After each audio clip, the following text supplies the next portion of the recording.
کل 96 آیتیں نازل ہونے کے اعتبار سے یہ 46 نمبر پر تھی، لیکن اب تلاوت کے اعتبار سے 56 نمبر پر ہے۔ اس سورت کا نام قیامت کے نام پر رکھا گیا ہے، واقعہ۔ یہ لفظ اردو زبان میں بھی استعمال ہوتا ہے۔ اللہ تعالیٰ ارشاد فرماتے ہیں اذا وقعت الواقعہ، جب واقع ہوئی، واقع ہونے والی، لیس لوقعتہا کاذبہ، اس کے واقع ہونے میں کوئی جھوٹ نہیں، خافضۃ الرافعہ، وہ پست کرنے والی اور بلند کرنے والی ہوگی۔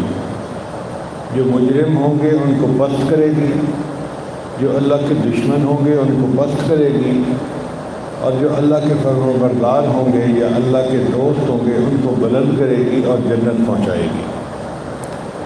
اذا رجت الارض رجا، جب زمین ہلا ڈالی جائے گی، وبست الجبال بسا، اور پہاڑ ٹوٹ کر ریزہ ریزہ ہو جائیں گے، فکانت ہواء منبثا، پھر وہ پراگندہ غبار بن جائیں گے۔ جیسے آندھی میں مٹی کے ذرات ہوا میں اڑے ہوتے ہیں، پہاڑ بھی اس طرح آندھی کی شکل میں وہ غبار بن جائیں گے۔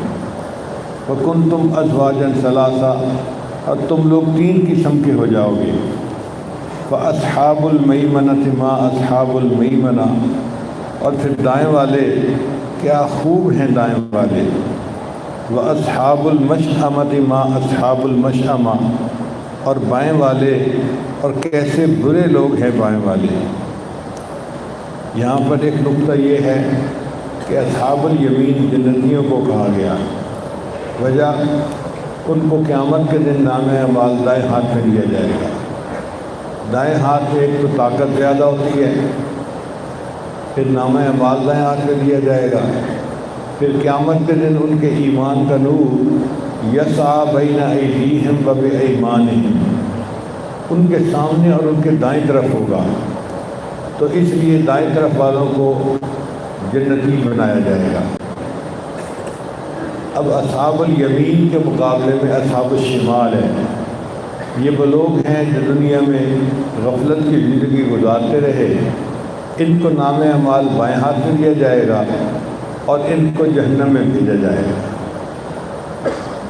جیسے یمین کے مقابلے میں شمال آتا ہے، ایسے ہی میمنہ کے مقابلے میں میسرہ کا لفظ آتا ہے، مگر قرآن مجید نے اصحاب المشأمہ کہا ہے۔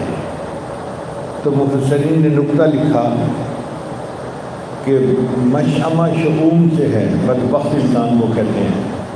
تو اللہ تعالیٰ نے 2 ظلمیوں کو بدبخت فرمایا کہ یہ وہ لوگ ہوں گے جن پر نہ اللہ کی رحمت کو ترس آیا، جن پر نہ نبی علیہ السلام کی شفاعت نصیب ہوئی، اور نہ نیک لوگوں میں سے کوئی ان کا دوست تھا، نہ گھر میں کوئی حافظ تھا، عالم تھا جو ان کو شفاعت کر کے اپنے ساتھ لے جاتا۔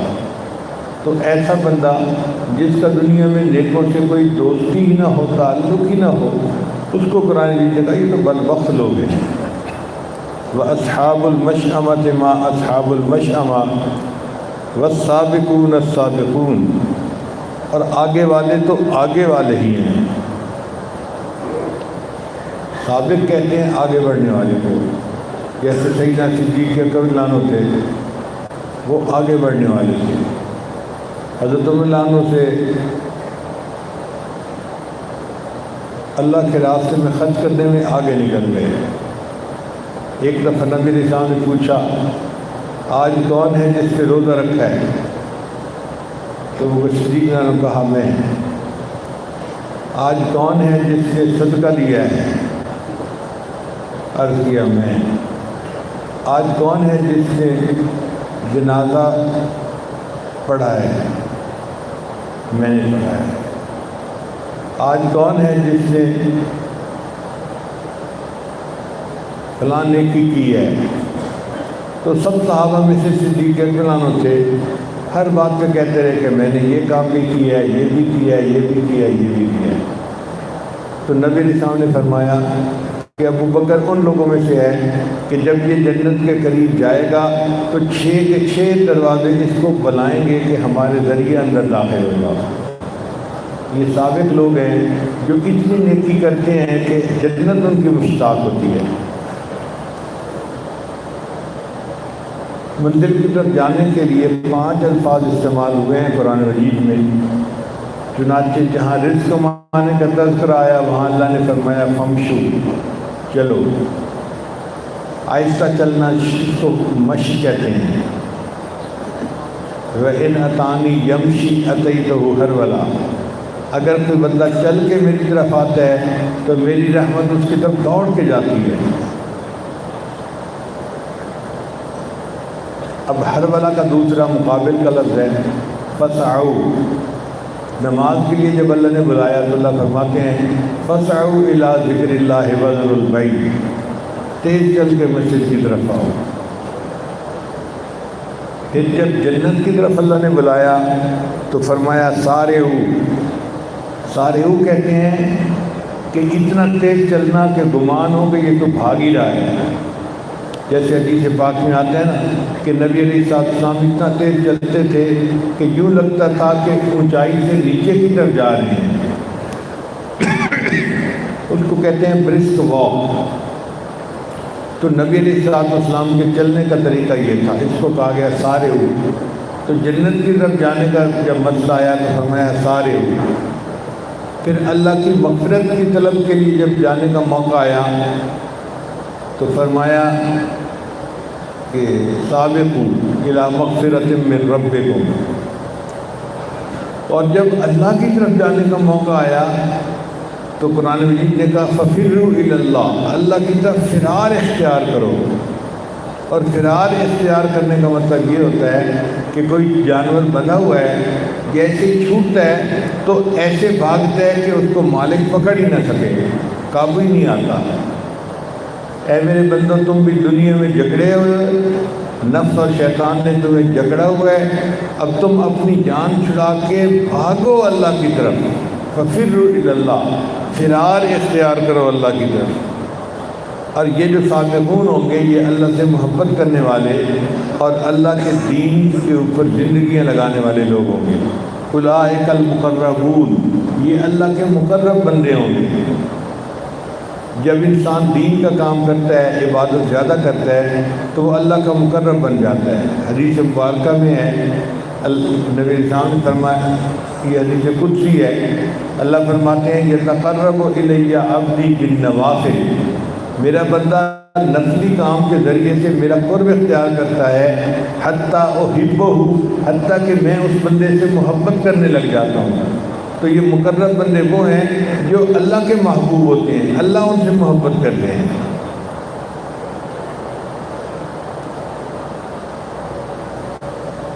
مفسرین نے ایک نقطہ لکھا ہے کہ قرب تو ملائکہ کو بھی حاصل ہے، وہ بھی ہر وقت عرش کے قریب رہتے ہیں، اللہ کے قرب میں رہتے ہیں، اور ایک قرب ان مومنوں کو بھی ملتا ہے۔ دونوں میں فرق کیا ہے؟ تو مفسرین نے لکھا کہ جو ملائکہ کو قرب حاصل ہے وہ قرب وزراء کی طرح ہے، بادشاہ کے قریب اس کے وزیر ہوتے ہیں، مگر وہ ہر وقت ڈر بھی رہے ہوتے ہیں کہ ایسا نہ ہو ہماری کسی بات پہ بادشاہ کو جلال آ جائے اور ہمیں وزارت سے نکال دیا جائے۔ تو قرب وزراء میں خوف غالب ہوتا ہے۔ اور ایک ہوتا ہے قرب احبا، کہ بادشاہ سلامت کے بیوی بچے بھی اس کے ساتھ رہ رہے ہوتے ہیں، ان کے اوپر کوئی خوف نہیں ہوتا، ان کو قرب حاصل ہوتا ہے، مگر قرب کے بعد ان کے اوپر نہ کوئی خوف ہوتا ہے نہ کوئی حزن ہوتا ہے۔ یہ مقرب بندے جو اللہ کے ہیں ان کو ایسا قرب ملے گا جو قرب احبا کی طرح ہوگا، نہ خوف ہوگا نہ کوئی حزن ہوگا۔ فلا خوف علیہم ولا هم یحزنون۔ ان صادقین کے بارے میں اللہ فرماتے ہیں سلۃ من الاولین وقلیل من الآخرین، یہ پہلے والوں میں سے زیادہ ہوں گے، یعنی نبی علیہ السلام کی امت کا جو پہلا حصہ ہے صحابہ تابعین کا، اس پہ یہ گروہ زیادہ ہوگا، اور آخر میں جو طبقہ آئے گا دجال کے قریب دور میں یا امت کا آخری حصہ، اس میں سے تھوڑے ہوں گے۔ پھر اللہ فرماتے ہیں علی سرر موضونہ، وہ جڑاؤ تختوں کے اوپر بیٹھے ہوں گے۔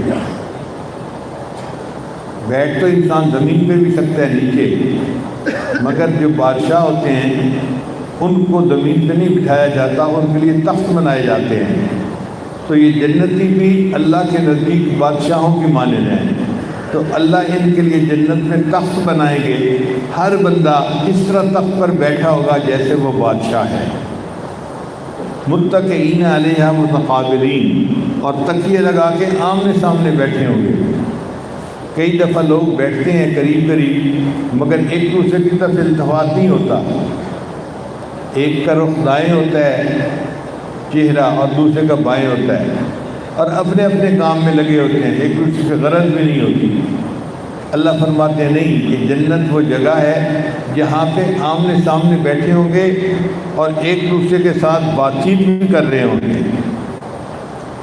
یطوف علیہم ولدان مخلدون، پھر رہے ہوں گے ان کے پاس لڑکے ہمیشہ رہنے والے۔ یہ ولدان کا لفظ چھوٹے بچے کے لیے بھی استعمال ہوتا ہے اور لڑکی کے لیے بھی استعمال ہوتا ہے، اور دلیل اس کی ہے قرآن مجید میں اللہ فرماتے ہیں یوم یجعل الولدان شیبا، کہ جس دن کی سختی بچوں کو بوڑھا کر دے گی، اس میں صرف لڑکے بوڑھے نہیں ہوں گے، عورتیں بھی بوڑھی ہو جائیں گی۔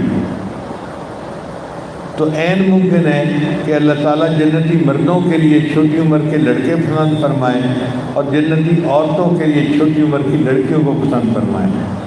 بہرحال یہ جو ہوگا جنت میں ہوگا۔ بعض دماغ جو ہوتے ہیں نا ان کے اندر فسق و فجور بھرا ہوتا ہے، اب وہ ولدان کا لفظ پڑھ کے حیران ہو جاتے ہیں کہ جی اللہ تعالیٰ بچے دیں گے قیامت کے دن خدمت کے لیے۔ بھئی یہ وہ جگہ ہوگی جہاں پر دماغ کے اندر کوئی فسق و فجور نہیں ہوگا، پاک دماغ ہوں گے، اور ان کو ان بچوں کی معصومیت اچھی لگے گی، اس سے زیادہ کی کوئی بات نہیں۔ بے اکواب و اباری، پیالے اور جگ لیے ہوئے، وکأس من معین، اور جام صاف شراب کا، یعنی مشروب ایسا ہوگا کہ اس مشروب کو پینے سے نہ درد سر ہوگا اور نہ انسان کو نشہ ہوگا۔ لا یصدعون عنہا ولا ینزفون، نہ درد سر ہوگا نہ عقل میں فطور آئے گا۔ وفاکہۃ مما یتخیرون، اور میوے کے جس کو وہ چاہیں اٹھا لیں۔ آج کل بھی اسی طرح ہے کہ مہمان کے سامنے ایک کشتری سی رکھ دی جاتی ہے، اخروٹ بھی ہوتے ہیں اور بادام بھی ہوتے ہیں اور منقہ بھی ہوتا ہے، فلاں بھی ہوتا ہے، مختلف قسم کے میوے ہوتے ہیں، تو مہمان جس کو پسند کرتا ہے اس کو لے کے کھا لیتا ہے۔ جنت میں بھی ایسا ہی ہوگا کہ جنتیوں کے سامنے ایسے میوے رکھے جائیں گے کہ وہ اپنی پسند کے مطابق لے کے اس میں سے کھا لیں گے۔ یہ میوے ایپیٹائزر کا کام کریں گے، اور ایپیٹائزر بندے کو بھوک لگاتا ہے۔ جب بھوک لگ جائے گی وَلَحْمِ طَيْرٍ مِّمَّا يَشْتَهُونَ، تو اللہ تعالیٰ ان کو پرندوں کا گوشت دیں گے جو مرغوب ہوں گے۔ یہ جو گوشت ہے نا یہ بھوک کو مٹاتا ہے، ایپیٹائزر بھوک بڑھاتا ہے اور گوشت کا کھانا بھوک کو گھٹاتا ہے، پیٹ بھر جاتا ہے۔ اب جب یہ لوگ کھا پی لیں گے تو پھر اللہ فرماتے ہیں وَحُورٌ عِینٌ، اور بڑی آنکھوں والی حوریں ہوں گی، کَأَمْثَالِ اللُّؤْلُؤِ الْمَكْنُونِ، جیسے موتی کے دانے اپنے غلاف کے اندر۔ یعنی یہ اتنی خوبصورت ہوں گی، آپ یوں سمجھیں کہ ان کو ہاتھ لگانے سے جیسے کوئی میلا ہو جاتا ہے، یہ اتنی خوبصورت ہوں گی۔ جزاء بما كانوا يعملون، بدلہ ہے ان کاموں کا جو وہ کرتے تھے۔ لا يسمعون فيها لغوا ولا تأثیما، وہ کوئی لغو بات نہیں کریں گے اور گناہ کی بات بھی نہیں سنیں گے۔ یعنی جنت میں ایک بندہ کوئی ایسی گفتگو نہیں کرے گا جس کی گفتگو سے دوسرا بندہ ہرٹ ہوتا ہے یا دوسرے بندے کو تکلیف ہوتی ہے یا ناپسندیدگی ہوتی ہے، ایسی کوئی گفتگو نہیں سنیں گے۔ الا قیلا سلاما سلاما، البتہ صرف سلام، السلام علیکم، السلام علیکم یہ ہوگا۔ چنانچہ مومن مومنوں کو سلام کریں گے، فرشتے بھی مومنوں کو سلام کریں گے۔ جنتی جنت میں داخل ہو رہے ہوں گے، فرشتے کہیں گے سلام علیکم بما صبرتم فنعم عقبی الدار۔ اور پھر اللہ تعالیٰ کی طرف سے بھی ان کو سلامتی ہوگی۔ اللہ فرمائیں گے سلام قول من رب الرحیم، رب رحیم کی طرف سے ان کو سلام ہو۔ اب یہ مومنوں کے لیے بڑا اعزاز ہوگا کہ اللہ تعالیٰ ان کو سلام کریں۔ مفسرین نے لکھا ہے کہ جو 2 دفعہ یہ لفظ لایا گیا نا سلامن سلاما، اس کا مطلب یہ کہ اللہ تعالیٰ جب چاہیں گے اپنے مختلف جنتی بندوں کے ساتھ گفتگو کریں گے، جس طرح کہ آج لوگ ٹیلی فون پر ایک دوسرے سے گفتگو کرتے ہیں۔ اور امام غزالی رحمۃ اللہ نے یہ بھی لکھا ہے کہ جنتیوں کو اللہ تعالیٰ سال میں عید کے موقع پر گفٹ بھیجا کریں گے، تو فرشتے ہر جنتی کے پاس ایک باکس لائیں گے جو گفٹ پیک ہوگا، خوبصورت ہوگا، اور جنتی کو مزہ اس میں آئے گا کہ وہ اس کو کھولے گا تو جو اس میں چیز ہوگی وہ اللہ نے اس کے لیے پسند کی ہوگی۔ آپ سوچئے یہ کتنی خوشی کی بات ہوگی اور مزے کی بات ہوگی کہ بندے کو اللہ کی طرف سے ایک تحفہ ملے گا۔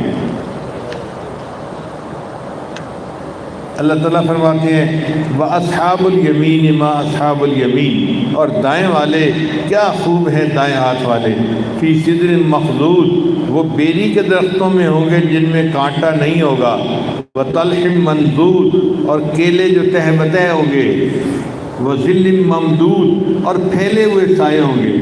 عربوں کے نزدیک یہ بڑی نعمتیں تھیں۔ سب سے پہلی بات کہ ان کو پھلوں کے درختوں میں بیری کا درخت اچھا لگتا تھا، کیونکہ اس کے سائے میں وہ اپنا ریوڑ بھی بٹھا لیتے تھے، خود بھی بیٹھتے تھے اور اس سے فائدہ اٹھاتے تھے۔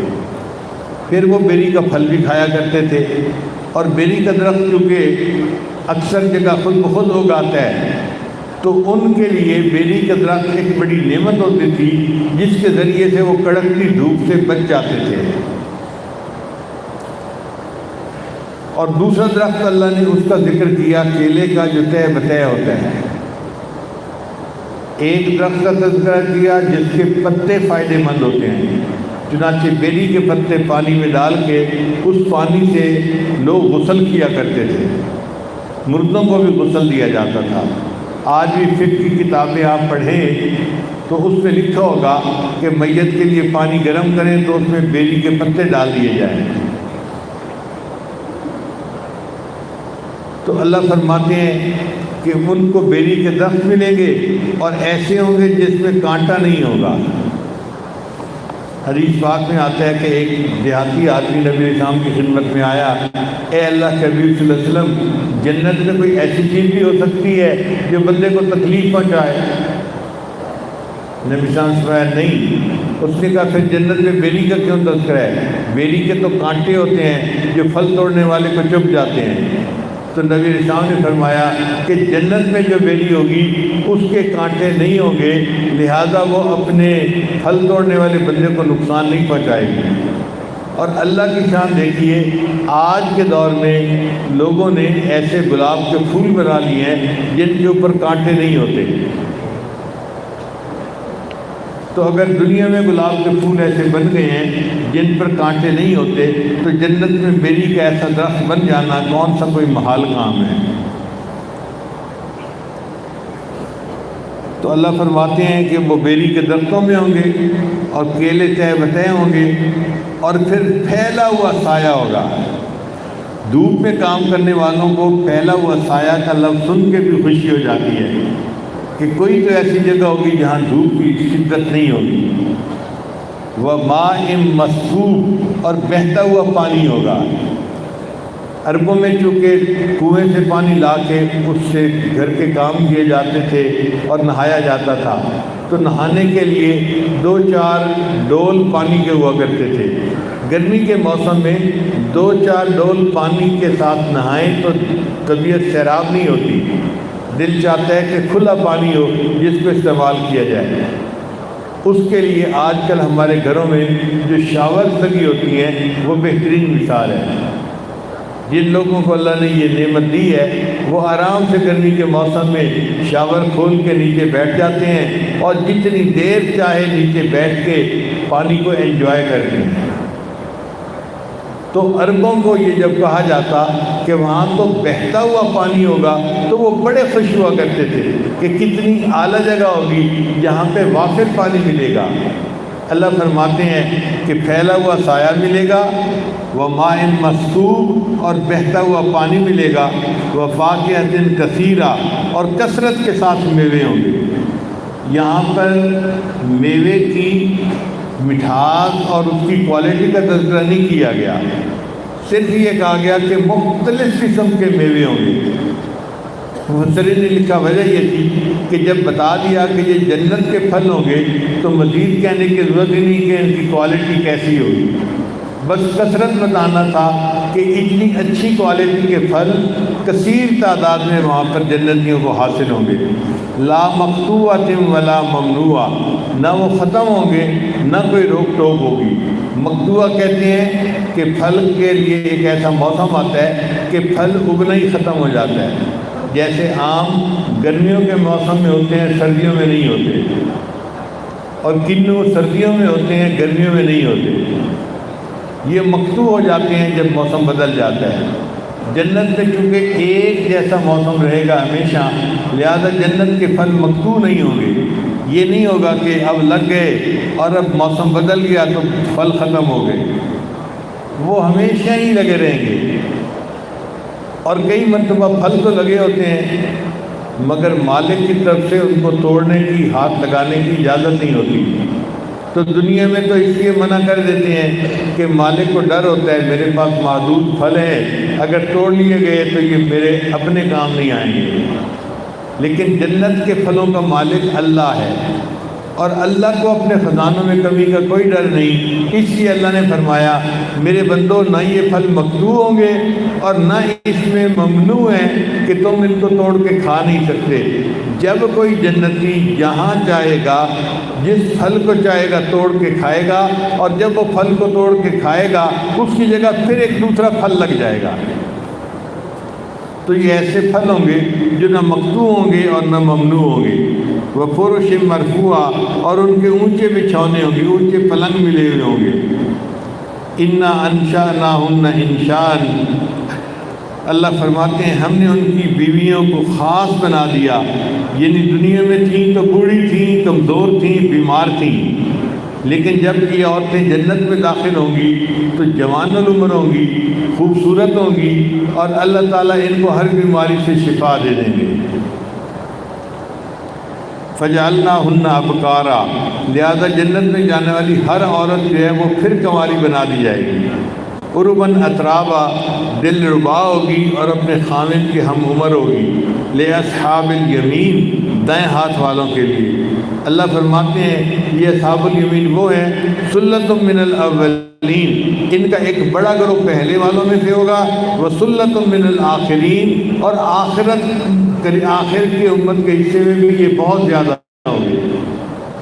اب اس کی کیا وجہ ہے؟ اس کی وجہ یہ کہ پہلے حصے میں تو صحابہ تابعین تھے تو واقعی بڑا گروہ ہونا ہی ہے ان میں سے، اور آخر کے حصوں میں سے ایسے لوگ ہوں گے جن کو اللہ تعالیٰ اپنی رحمت سے جنت بھیج دیں گے، یا اللہ تعالیٰ نبی علیہ السلام کی شفاعت کی وجہ سے ان کو جنت بھیج دیں گے، یا وہ ایسے لوگ ہوں گے کہ جن کو اہل اللہ کے ساتھ تعلق ہوگا اور ان کی محبت کی وجہ سے اللہ ان کو بھی جنت بھیج دیں گے۔ اس لیے فرمایا سلۃ من الاولین و سلۃ من الآخرین۔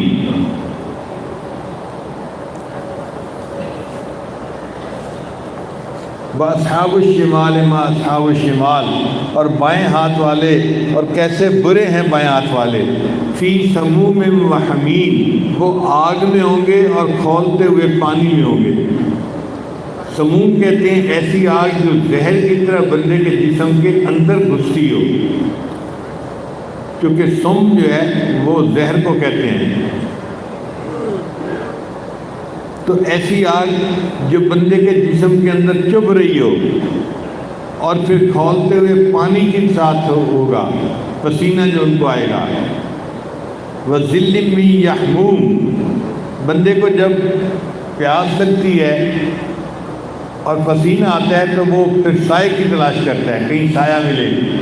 اللہ فرماتے ہیں ان کو سایہ بھی ملے گا تو کالے دھوئیں کا ملے گا، اور وہ کالا دھواں کیا ہوگا کہ جس کے اندر آکسیجن نہیں ہوگی اور یہ اس کے اندر جائیں گے تو الٹا ان کا سانس اور گھٹے گا، تو ان کی پریشانی اور بڑھ جائے گی۔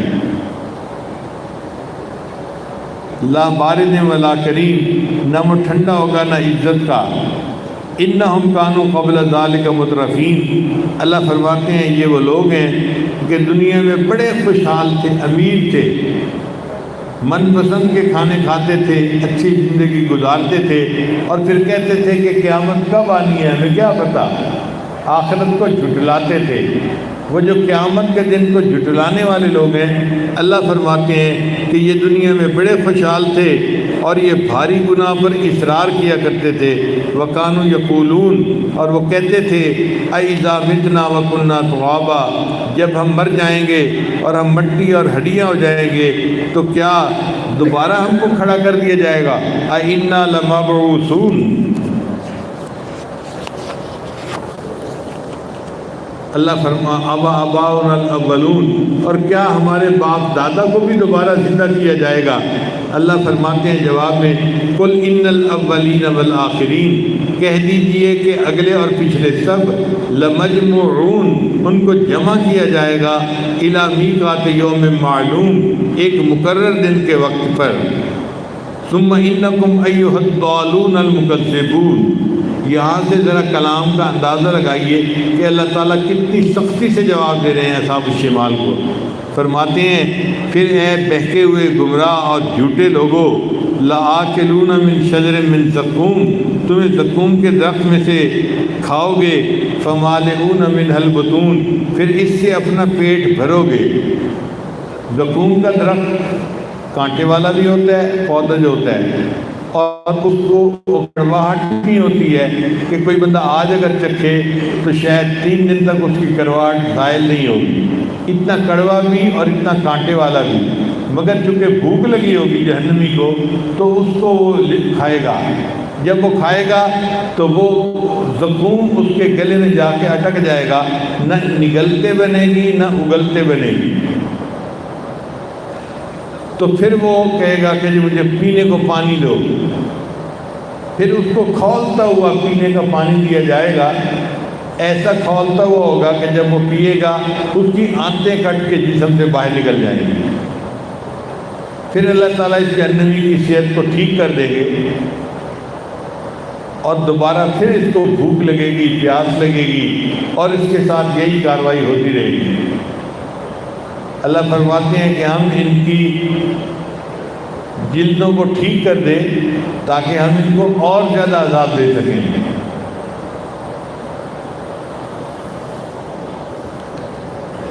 پھر اللہ فرماتے ہیں فشاربون علیہ من الحمیم، پھر اس پر کھولتا ہوا پانی ان کو دیا جائے گا۔ فشاربون شرب الہیم، تو یہ لوگ پیاسے اونٹ کی طرح اس کھولتے پانی کو پئیں گے۔ اونٹ پہ جب پیاسا ہو تو پانی پینے کو ملے تو وہ بڑا آواز نکال کے پانی پیتا ہے، یعنی اتنے بڑے بڑے گھونٹ بھرتا ہے کہ اس کی آواز آ رہی ہوتی ہے۔ وہ جو آواز ہے نا، اس کو اللہ نے فرمایا کہ تمہیں کھولتا ہوا پانی پینے کو دیا جائے گا مگر تم پیاسے اونٹ کی طرح پانی پی رہے ہوگے۔ ھذا نزلہم یوم الدین، یہ ان کی مہمان نوازی ہوگی قیامت کے دن۔ پھر اللہ فرماتے ہیں نحن خلقناکم فلولا تصدقون، ہم نے تم کو پیدا کیا ہے پھر تم تصدیق کیوں نہیں کرتے۔ افرأیتم ما تمنون، اس کے بعد اللہ تعالیٰ نے 4 مثالیں بیان فرمائی ہیں۔ پہلی مثال جو بچہ پیدا ہوتا ہے اس کی، کہ تم جو پانی اپنے بیویوں کے رحم میں پہنچاتے ہو، تم نے کبھی غور کیا اس کے اوپر؟ وہ جو مادہ تولید ہوتا ہے نا، وہ پانی کے قطرے نہیں ہوتے، وہ چھوٹے چھوٹے جراثیم ہوتے ہیں جن کو انگلش میں سپرم کہتے ہیں، اور اتنی تعداد ہوتی ہے کہ ایک آدمی کے جسم سے جو پانی نکلتا ہے تو جراثیم کی تعداد 2 کروڑ سے زیادہ ہوتی ہے، حالانکہ بچہ بننے کے لیے ایک سپرم کافی ہوتا ہے۔ تو اللہ تعالیٰ بندے کو اس کی اوقات بتا رہے ہیں کہ دیکھو ایک دفعہ کے پانی میں کروڑوں جراثیم تھے اور اس میں سے ایک جراثیم سے انسان بنا، اور یہ جب بڑا ہوتا ہے تو یہ خدا کے سامنے جو ہے باتیں کرنی شروع کر دیتا ہے۔ تم اپنی اوقات کو تو دیکھو کہ تم بنے کس سے۔ فَلْيَنْظُرِ الْإِنسَانُ مِمَّا خُلِقَ، دیکھو انسان کو کس چیز سے پیدا ہوا۔ تجھے تو ہم نے پانی کے ایک قطرے سے نہیں بلکہ اس قطرے کے بھی آگے کے جراثیم تھے، ایک جراثیم سے ہم نے تمہیں بنا دیا۔ یہ تو تمہاری اوقات ہے۔ أَأَنْتُمْ تَخْلُقُونَهُ أَمْ نَحْنُ الْخَالِقُونَ، کیا تم اس پانی کو بناتے ہو یا ہم بناتے ہیں؟ نَحْنُ قَدَّرْنَا بَيْنَكُمُ الْمَوْتَ وَمَا نَحْنُ بِمَسْبُوقِينَ، ہم نے تمہارے درمیان موت مقدر کی ہے اور ہم اس سے عاجز نہیں۔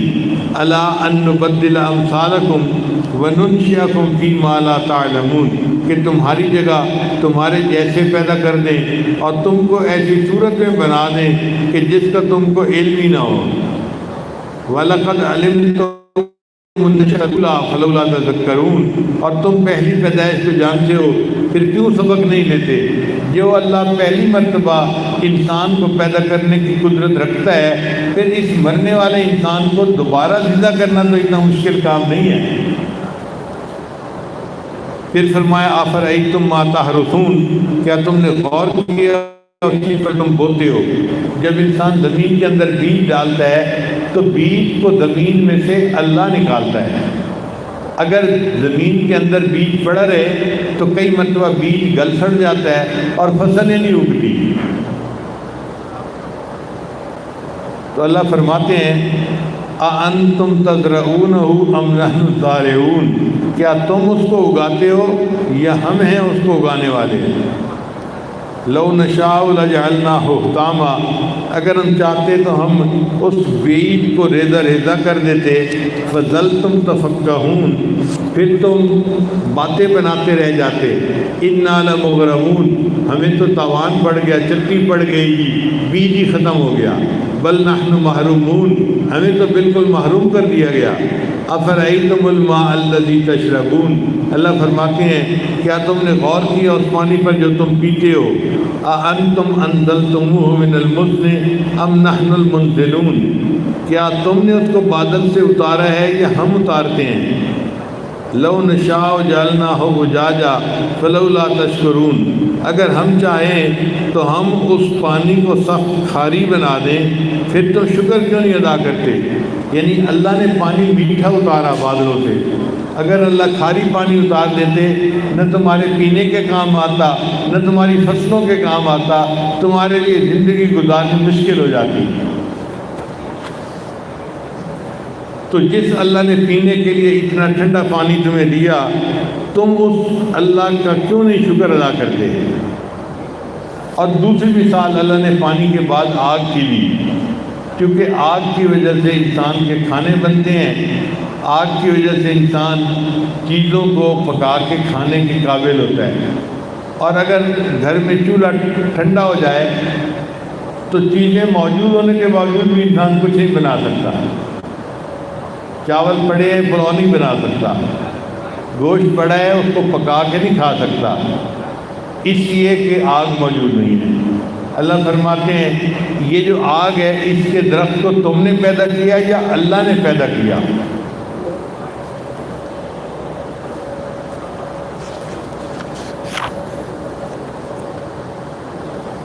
اللہ فرماتے ہیں نحن جعلناها تذکرۃ ومتاعا للمقوین، ہم نے اس کو یاد دہانی بنایا ہے اور مسافروں کے لیے فائدے کی چیز بنایا ہے۔ مسافر جب چل رہے ہوتے تھے تو ان کے پاس اپنے چولہے نہیں ہوتے تھے اس زمانے میں، وہ جہاں رکتے تھے وہیں درخت کی شاخیں کاٹ کے آگ جلا لیا کرتے تھے، تو مسافروں کو درختوں سے آگ جلانے کا فائدہ مل جاتا تھا۔ اللہ فرماتے ہیں فسبح باسم ربک العظیم، پس آپ اپنے عظیم رب کے نام کی تسبیح بیان کیجیے۔ یہاں تک سورت کا جو مین مضمون تھا وہ پورا ہو گیا پھر اللہ تعالیٰ اس سارے مضمون کا خلاصہ جس کو سمری کہتے ہیں نا وہ بیان فرماتے ہیں۔ اللہ فرماتے ہیں فلا اقسم بمواقع النجوم، پس نہیں میں قسم کھاتا ہوں ستاروں کے مواقع کی، وَإِنَّهُ لَقَسَمُ اللَّهُ تَعْلَمُونَ عَظِيمٌ، اور اگر تم غور کرو تو یہ بہت بڑی قسم ہے۔ اللہ جس چیز کی قسم کھائیں تو پھر یقیناً وہ بڑی قسم ہوتی ہے۔ اللہ فرماتے ہیں اِنَّهُ لَقُرْآنٌ کریم، بے شک یہ ایک عزت والا قرآن ہے، فی کتاب مکنون، اور یہ محفوظ ہے ایک کتاب میں، لا یمسہ الا المطہرون، اس کو وہی چھو سکتے ہیں جو پاک بنائے گئے ہیں۔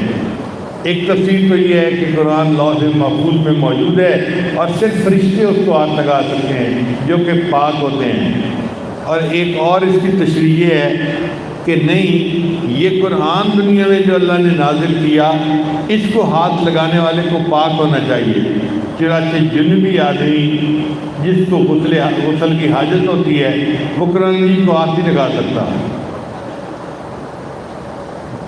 بلکہ بے وضو آدمی بھی قرآن مجید کو ہاتھ نہیں لگا سکتا۔ اگر وہ قرآن مجید کو ہاتھ لگانا چاہتا ہے اس کو چاہیے کہ وہ پہلے وضو کرے اور پھر اس جو ہے وہ قرآن مجید کو ہاتھ لگائے۔ اور ایک ترجمہ محدثین نے اس کا یہ کیا ہے لا یمسہ الا المطہرون، کہ جو لوگ پاک ہوتے ہیں اس قرآن مجید کے معرفت کو وہی حاصل کر سکتے ہیں، جن کا من پاک نہیں ہوتا ان کو قرآن مجید کے معرف سمجھ میں نہیں آتے۔ تنزیل من رب العالمین، یہ اتارا ہوا ہے پروردگار عالم کی طرف سے۔ اللہ فرماتے ہیں افبہذا الحدیث انتم مدہنون، پھر کیا تم اس کلام کے ساتھ بے توجہی برتتے ہو، وتجعلون رزقکم انکم تکذبون، اور تم اپنا حصہ یہی لیتے ہو کہ تم اس کو جھٹاتے ہو۔ فلولا اذا بلغت الحلقوم، پھر کیوں نہیں جب کہ جان حلق میں پہنچتی ہے، وانتم حینئذ تنظرون، تم اس وقت مرنے والے کو دیکھ رہے ہوتے ہو۔ وَنَحْنُ أَقْرَبُ إِلَيْهِ مِنْكُمْ وَلَٰكِن لَّا تُبْصِرُونَ، اور ہم تم سے زیادہ اس شخص کے قریب ہوتے ہیں مگر تم نہیں دیکھتے۔ فَلَوْلَا إِن كُنتُمْ غَيْرَ مَدِينِينَ، پھر کیوں نہیں اگر تم کسی کے حکم میں نہیں ہو، تَرْجِعُونَهَا إِن كُنتُمْ صَادِقِينَ، تو اس جان کو کیوں نہیں لوٹا لیتے اگر تم سچے ہو۔ فَأَمَّا إِن كَانَ مِنَ الْمُقَرَّبِينَ، اگر یہ مقربین میں سے ہے، فراح و ریحان و جنت و نعیم، تو راحت ہے اور عمدہ روزی ہے اور نعمت کا باغ ہے۔ وَأَمَّا إِن كَانَ مِنْ أَصْحَابِ الْيَمِينِ، اور اگر یہ اصحاب یمین میں سے ہے، فَسَلَامٌ لَكَ مِنْ أَصْحَابِ الْيَمِينِ، تو تمہارے لیے سلامتی ہو اے دائیں ہاتھ والو۔ وَأَمَّا إِن كَانَ مِنَ الْمُكَذِّبِينَ الضَّالِّينَ، اور اگر وہ جھٹلانے والے گمراہ لوگوں میں سے ہیں جو جھوٹے بھی تھے گمراہ بھی تھے، فَنُزُلٌ مِّنْ حَمِيمٍ، تو ان کی مہمان نوازی گرم پانی کے ساتھ ہوگی، وَتَصْلِيَةُ جَحِيمٍ، اور جہنم میں ان کو داخل کیا جائے گا۔ إِنَّ هَذَا لَهُوَ حَقُّ الْيَقِينِ، بے شک یہ قطعی حق بات ہے۔ فَسَبِّحْ بِاسْمِ رَبِّكَ الْعَظِيمِ، بس آپ اپنے عظیم رب کے نام کی تسبیح کیجیے۔ یہاں پر آ کر سورت مکمل ہوئی۔ اللہ تعالیٰ ہمیں سورت کے مضامین کو سمجھنے کی اور اس سورت کو ہر رات میں تلاوت کرنے کی توفیق عطا فرمائے۔ وآخر دعوانا ان الحمد للہ رب العالمین۔ توبہ کے کلمات پڑھ لیجئے اور یہ بات ذہن میں رکھیے کہ آج رمضان مبارک کا 29واں دن ہے، تو یہ اس رمضان کا آخری دن بھی ہو سکتا ہے۔ عین ممکن ہے کہ چاند نظر آ جائے اور اعتکاف ختم ہو جائے، اس لیے ہم مراقبے کے بعد آج مسافہ کر لیں گے۔ تو جن حضرات نے مسافہ کرنا ہے وہ مسافہ کر لیں، چاند آج نظر آئے یا کل نظر آئے، جاتے وقت پھر دوبارہ مسافر کی ضرورت پیش نہیں آئے گی۔ تو آپ یہ کلمات پیچھے پیچھے پڑھتے جائیے۔ بسم اللہ الرحمن الرحیم،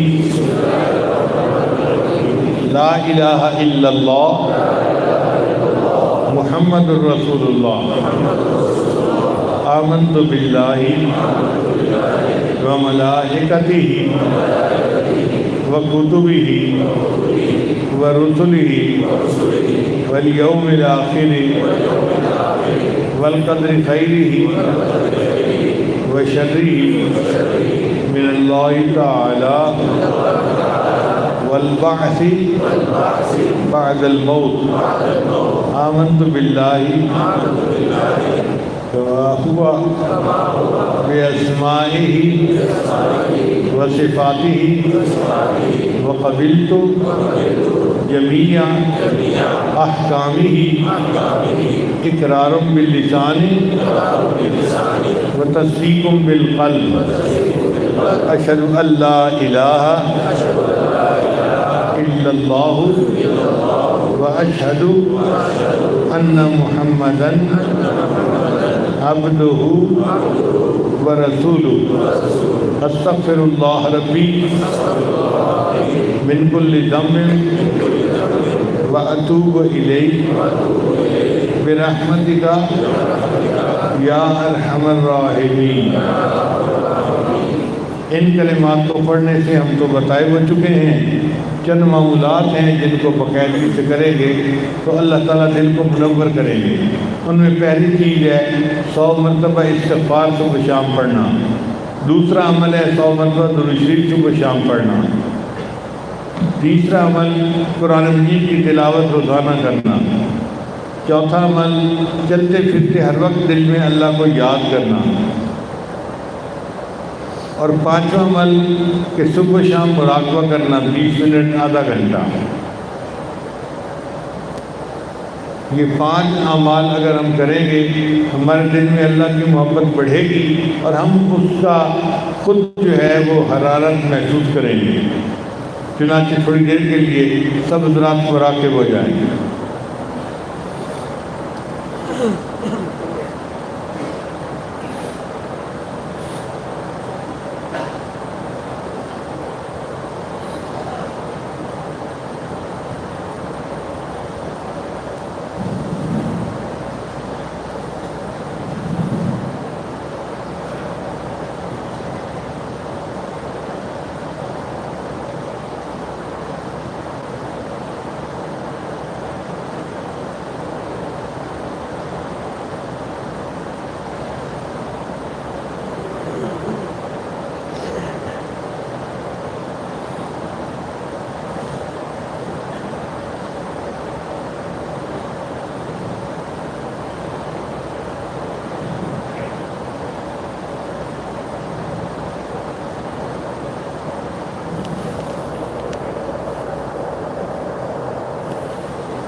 لا الہ الا اللہ محمد رسول اللہ۔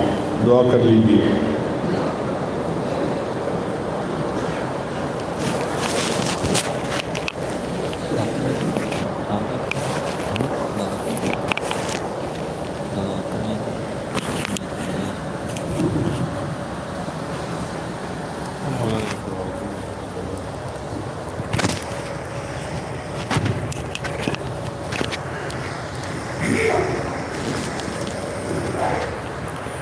آمین۔ الحمدللہ رب العالمین والعاقبۃ للمتقین والصلاۃ والسلام علی رسولہ محمد وآلہ واصحابہ اجمعین۔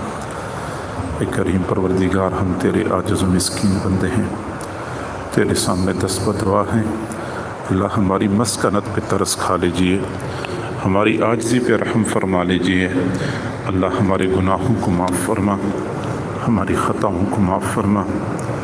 اے کریم پروردگار، اے رحیم پروردگار، اے حنان و منان پروردگار، اے ہمارے پیارے پروردگار، تیرے سوا ہمارا کوئی دوسرا رب نہیں، تو ہمارا رب ہے، تو نے ہمیں دینا ہے، ہمیں عطا فرما دیجیے۔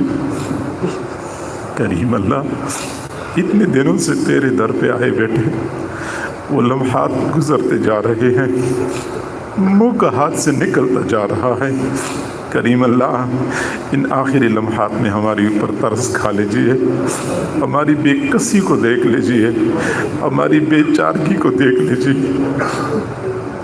یقیناً بدقسمتی ہوگی اگر ہم تیرے در سے خالی ہاتھ چلے گئے۔ اللہ بدقسمتی سے بچا لیجیے، شقاوت سے بچا لیجیے۔ اللہ ہمیں اچھی طرح پتہ ہے ہمیں دینے سے تیرے خزانوں میں کوئی کمی نہیں آئے گی۔ اللہ عطا فرما دیجیے۔ تو سخی ذات ہے، تجھے سخاوت سجتی ہے، سخاوت کا مظاہرہ فرما، رحمتوں کے دروازے کھول دیجیے، خالی جھولیاں بھر دیجیے۔ اللہ بھکاری جمع ہو چکے ہیں، رحمتوں کی بھیک مانگ رہے ہیں، اللہ خیرات کی متلاشی ہے۔ کریم پروردگار، خالی ہاتھ نہ لوٹا دینا، خالی ہاتھ نہ لوٹا دینا۔ میرے اللہ، تجھے اپنے رحم و کرم پہ بڑا ناز ہے۔ قرآن پاک میں بار بار کہتا ہے میں رحیم ہوں، میں کریم ہوں۔ اللہ دکھا دیجئے، ایک مرتبہ تو ہمیں اپنی آنکھوں سے دکھا دیجئے تو کیسے رحیم و کریم ہے۔ ہمارے گناہوں پہ قلم پھیر دیجئے، ہماری اٹھے ہوئے ہاتھوں کی لاج رکھ لیجئے۔ اللہ، دنیا کے بھکاری ایک دروازے سے خالی ہاتھ چلے جائیں، ان پر تو کوئی حسرت نہیں، ان کے لیے ایک در بند ہوتا ہے، ہزار در کھلے ہوتے ہیں۔ دنیا کی بھکاری ایک دروازہ کھٹکھٹائیں، نہ کھلے تو وقت ضائع نہیں کرتے، وہ اگلے دروازے پہ چلے جاتے ہیں۔ اللہ، مسئلہ تو ہمارا ہے، ہمارے سامنے تیرے در کے سوا کوئی دوسرا در نہیں۔ اللہ، ہم جائیں تو کہاں جائیں، مانگے تو کس سے مانگے؟ تیرے سوا ہمارا کوئی دوسرا رب نہیں، تو ہمارا رب ہے، تو نے ہمیں دینا ہے۔ عطا فرما دیجئے اے اللہ، عطا فرما دیجئے۔ میرے اللہ، تیرے بنا بھی کیا جینا، تیرے تعلق کے بغیر بھی زندگی کوئی زندگی ہے۔ اپنا تعلق نصیب فرما، غفلتوں سے چھٹکارا نصیب فرما۔ اے اللہ، عمر گزرتی جا رہی ہے لیکن ابھی تک ایمان کی حلاوت نہیں پا سکے۔ اللہ، ایمان کی حلاوت نصیب فرما، سجدوں کا سرور عطا فرما، مناجات کی لذت نصیب فرما۔ میرے اللہ، فقیر لوگ تو اتنا ہی کر سکتے ہیں کہ اپنا گھر چھوڑ کے، اپنی سہولیات کو چھوڑ کے تیرے نیک بندی کی جگہ میں تیرے گھر میں ڈیرے ڈال لیتے ہیں۔ یہاں بھی ہمیں کچھ نہ ملا تو ہم کہاں جائیں گے؟ ہمیں کوئی دوسرا در نظر نہیں آ رہا۔ اے اللہ، خالی ہاتھ نہ لوٹا دینا۔ اللہ، امیدوں سے بڑھ کے عطا فرما، توقعات سے بڑھ کے عطا فرما۔ اللہ، دور بیٹھے جو لوگ دعاؤں پر آمین کہہ رہے ہیں، اللہ ان کی بھی نیک تمناؤں کو پورا فرما، سب کی پریشانیوں کو ختم فرما۔ میرے اللہ، جو بیمار ہیں یا گھروں میں بیمار ہیں ان کو شفا عطا فرما، جن کے والدین اعزاء اقربا فوت ہو چکے ہیں ان کی مغفرت فرما، جن کے کاروباری مسائل ہیں مسائل کو حل فرما، جو مقروض ہیں اللہ قرضوں کی ادائیگی کے لیے غیب سے انتظام مہیا فرما۔ اللہ، جن کے گھروں میں جوان بچے بچیاں ہیں، والدین کے لیے ان کے فرض ادا کرنے آسان فرما۔ اللہ، گھر میں جوان بچی ہوتی ہے، رشتے نہیں آتے، بچی کی عمر ڈھل رہی ہوتی ہے، بال سفید ہو رہے ہوتے ہیں، والدین سے اپنی بچی کی سفید بال دیکھے نہیں جاتے۔ اے کریم اللہ، اے بے کسوں کے دستگیر، اے ٹوٹے دلوں کو تسلی دینے والے، اے بے سہاراؤں کے سہارا بننے والے، اے خالی جھولیاں بھر دینے والے پروردگار، تمام حضرات کی، تمام سامعین کی تمام نیک تمناؤں کو پورا فرما۔ جن کے دلوں میں چھپے ہوئے غم ہیں ان کے غموں کو ختم فرما۔ کریم پروردگار، اعتکاف میں ہمارے جن نوجوان ساتھیوں نے خدمت میں بھاگ بھاگ کے حصہ لیا، اللہ ان کی خدمتوں کو قبول و منظور فرما۔ اللہ، ہم نے بڑوں سے سنا ہے عبادت سے جنت ملتی ہے، خدمت سے خدا ملتا ہے۔ میرے اللہ، ان کو اپنا قرب نصیب فرما، اپنی محبت، اپنی معرفت نصیب فرما۔ اعتکاف کے دوران جو کمی کوتاہی ہو چکی ہے اللہ، ڈر لگتا ہے یہی اعتکاف ہماری پکڑ کا ذریعہ نہ بن جائے، یہی روزے ہماری پکڑ کا ذریعہ نہ بن جائے۔ اللہ تیری بے نیازی دیکھتے ہیں، اپنے کرتوتوں کو دیکھتے ہیں، ڈر لگتا ہے یہی اعمال ہماری پکڑ کا باعث بن جائیں گے۔ اللہ یہ ہمارے پاس کھوٹے سکے ہیں، اللہ ان کھوٹے سکوں کو قبول کر لیجئے، کھوٹے سکوں کو قبول کر لیجئے۔ ہماری مثال تو یوسف علیہ السلام کے بھائیوں کی سی ہے جو یہ آیتیں کہنے لگے ہم سکے کھوٹے لائے ہیں، قیمت تھوڑی لائے ہیں، غلہ پورا مانگتے ہیں، ہماری اوپر صدقہ کر دیجئے۔ یوسف علیہ السلام کے بھائیوں نے بھی یوسف علیہ السلام سے کہا تھا تصدق علینا، صدقہ کر لیجئے، صدقہ کر لیجئے۔ اللہ تو بڑا کریم ہے، ہم دعا مانگتے ہیں ہماری اوپر صدقہ کر لیجئے۔ اللہ ویسے ہی عطا فرما، عدل نہیں مانگتے، فضل مانگتے ہیں، فضل کا معاملہ فرما دیجئے۔ ہماری ان دعاؤں کو اپنی رحمت سے قبول و منظور فرما، ہماری اس مرکز کو دن دگنی رات چوگنی ترقی عطا فرما، اس کی تمام ضروریات کو غیبی خزانوں سے پورا فرما، تمام تر شرور و فتن سے مامون و محفوظ فرما۔ اللہ جو لوگ جس طرز پہ اس مرکز کے ساتھ، اس خانقاہ کے ساتھ، اس ادارے کے ساتھ جڑے ہوئے ہیں، اللہ کسی کو بھی یہاں سے خالی ہاتھ نہ لوٹا، کسی کو بھی یہاں سے محروم نہ فرما۔ ہماری اس پیارے ملک کی حفاظت فرما، بحرانوں سے چھٹکارا عطا فرما، بد امنی کو امن میں تبدیل فرما، پوری امت مسلمہ کے حال پہ رحم فرما۔ اللہ امت مسلمہ کی تمام تر پریشانیوں کو ختم فرما، اسلام کا بول بالا فرما، اللہ کفر کا منہ کالا فرما۔ میرے اللہ کبھی ہمیں بھی عید کی حقیقی خوشیاں دکھا دیجئے۔ عرصہ گزر گیا، ترس گئے عید کی خوشیوں کو، اللہ ترس گئے عید کی خوشیوں کو، کبھی ہمیں عید کی حقیقی خوشیاں بھی دکھا دیجئے۔